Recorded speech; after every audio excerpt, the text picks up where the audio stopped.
How the fuck's it going, everyone? Back today with another video. Hope yous are doing well. Today I figured I would come back and continue onwards with the true horror sort of series that I started not too long ago. I got quite a lot of good feedback on my Dyatlov Pass incident video where I spoke about that specific case and then matched a few albums to kind of fit the vibe and intensity and all the rest of it, the atmosphere of that specific case. So there are a few that I had in mind, and I had a few suggestions in the comments on that last vid as well. So I've got plenty of ideas kind of running through my head for this. But this is another case that kind of, I don't know, it's super well known. However, if you're not kind of into that sort of side of things on YouTube, those rabbit holes, then you might not have heard of this case. Your boy's sweating already, just thinking about this goddamn thing. So this is the Nutty Putty Cave incident. And this was an incident or case that occurred in 2009, I believe. And this involves some serious claustrophobia. So if you do have an issue with that, you'll have seen in the thumbnail, then yeah, just a heads up, this is a rough one. I will show what's going on in the background at the end of this vid when I talk about the records, but I've picked out 4 records that fit this kind of case very perfectly, in my opinion. I've got the full kind of thing written down here, so if you're wondering why I keep looking down, these are my notes. But without further ado, this case took place in Utah, as I say, in 2009 on November the 24th. So, a 26-year-old man named John Jones, not John Bones Jones. That guy is very much alive and kicking and terrorising civilians and ducking Tom Aspinall. Totally separate. John Jones, he and 3 other potholers, as it's called, I think, in the UK, or spelunkers, if you are in the USA, or Canada indeed. I think that's just a North American term. They left their party kind of, so they decided they were going to go and climb into this cave system called the Nutty Putty Cave system, supposedly a kind of beginner's cave system. So basically spelunking is where you crawl through really tight holes into like really, I guess, intricate and labyrinthine sort of cave systems, not like big caves that you might expect like a grizzly bear to be living in or whatever. I don't know where that came from. But yeah, basically you crawl through the tightest holes and I guess you're buzzing afterwards. I don't get it. I've got claustrophobia, so I have absolutely no idea why you would want to do that to yourself. But they were going to, I think they were going to climb into a specific part of the cave called the birth canal, which is this tight kind of squeeze. It is pretty much what it sounds like. Lots of people do this. So this is like a mapped out part of the cave. And this party that John Jones was in with his brother, I believe, they were going to climb into that.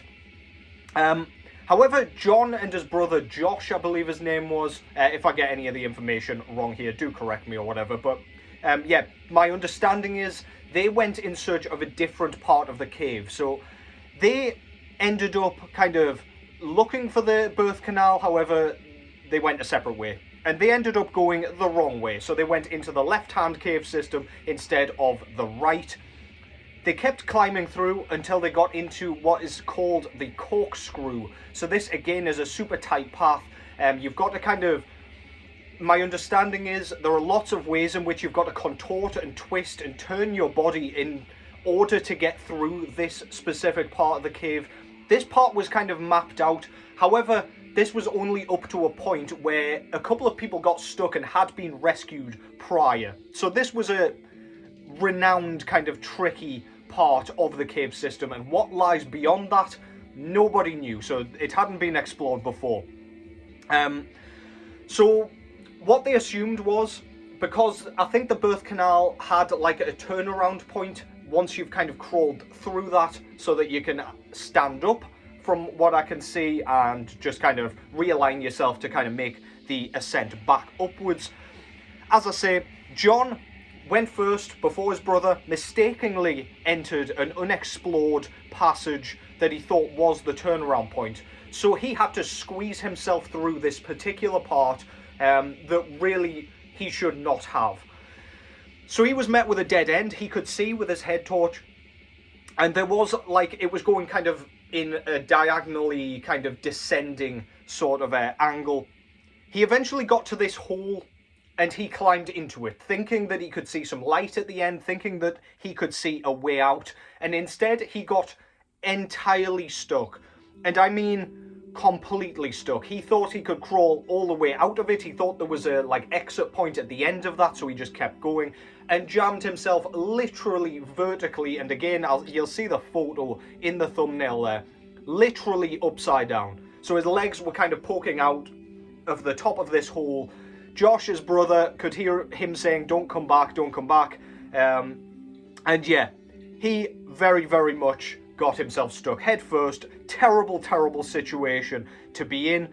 This gap was 10 by 18 inches in kind of, yeah, just the size of it. So it was tiny. It was like pretty much the size of a laptop screen. I think that is how it was kind of compared.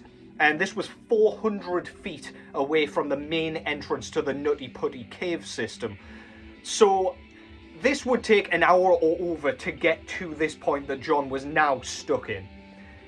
So his brother kind of went in, checked on him, was like, holy shit, this is a diabolical situation to be in. Tried to kind of get him out, realized the gravity of the situation. The first rescuer came along, came into the cave. I can't remember what she was called, but it was one lone woman, I believe. She was the first on the scene, went in, realized how dire this situation was, and decided to kind of try and calm John down, because he was stuck in a gap that size and upside down. As you can imagine, there is no drop point either, so it's just like, you can imagine he's looking just directly at stone beneath him. Absolute dead end. So yeah, they kind of, so she realised she couldn't get him out. The rescue teams all flocked to the scene, including his wife and lots of different people who spoke, tried to decide how the hell to get him out. So because his knees were sort of in the hole and his feet were out, there was no way of kind of getting him out. So they decided to like talk about breaking his legs to try and drag him out of this situation. However, they decided that was kind of more of a last resort thing. So they decided not to do that at first. Instead, they got a rescuer, and I believe the first rescuer was a guy called Ryan. So they decided to use a pulley system.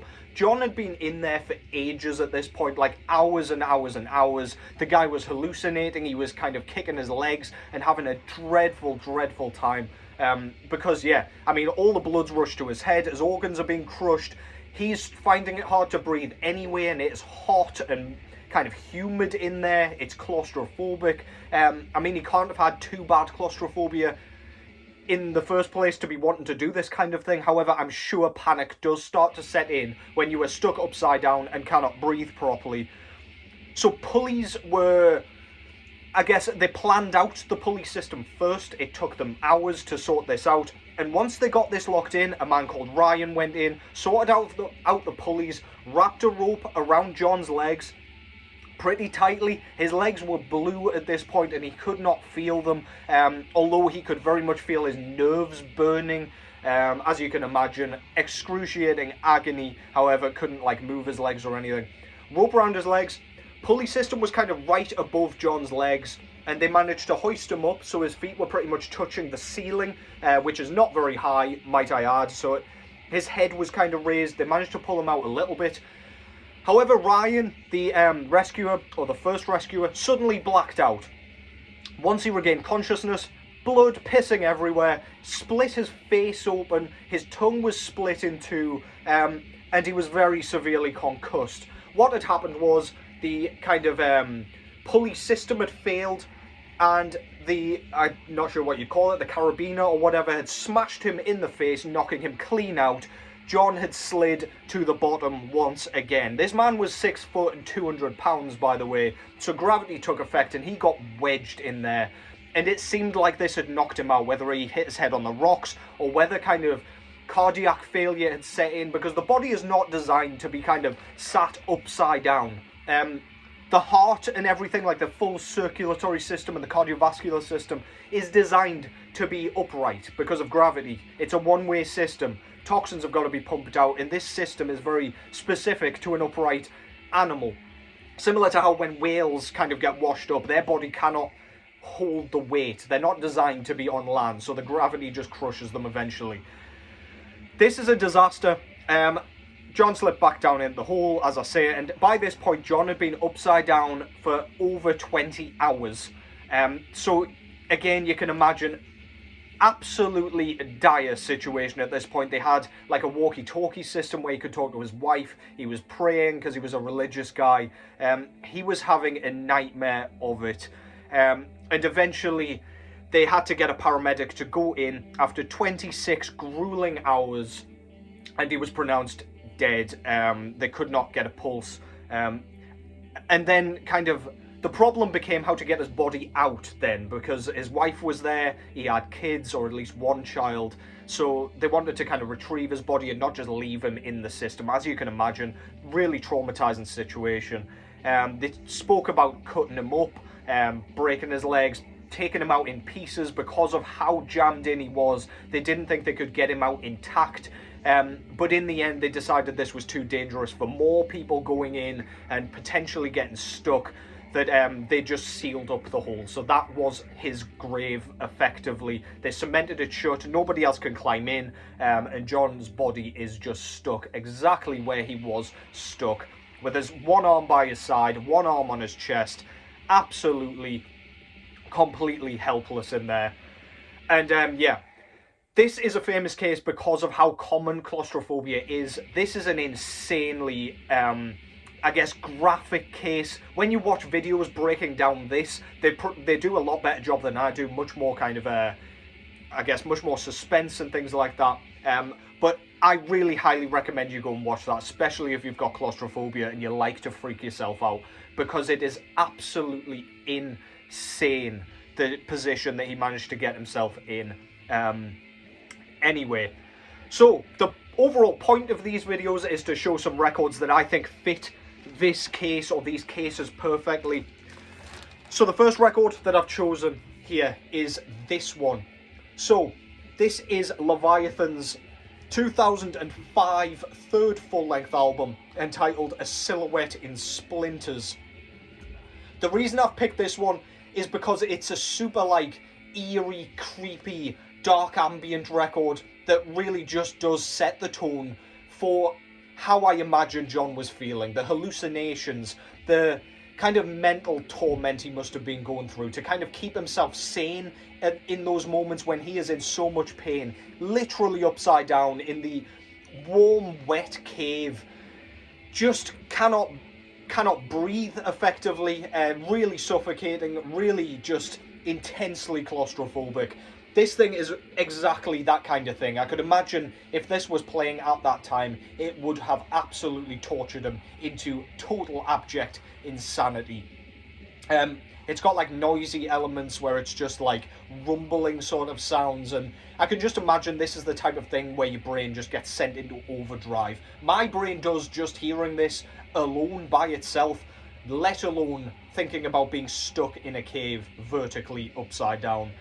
Yeah, a really intense record, a really, really good record at that, and like, yeah, one that sets the atmosphere and scene brilliantly. The second record that I picked here is raw black metal project Candelabram, out of Portugal, with their sophomore full-length album from 2023 entitled Portals.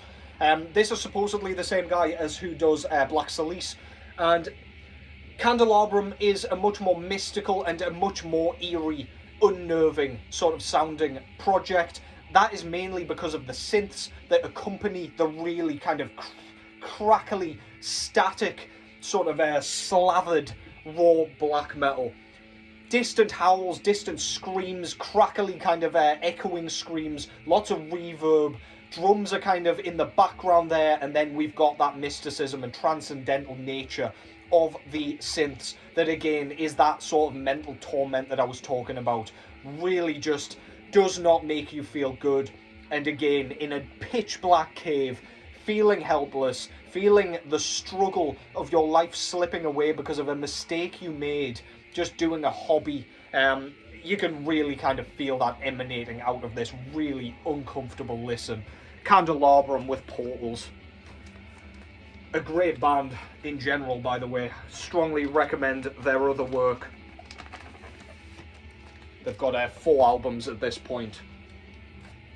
Next up, I've gone with this one, another raw black metal project, this time out of Belarus. So this is Vesh En with their, not sure how many albums in this was, 4th album I think, entitled Martyrs.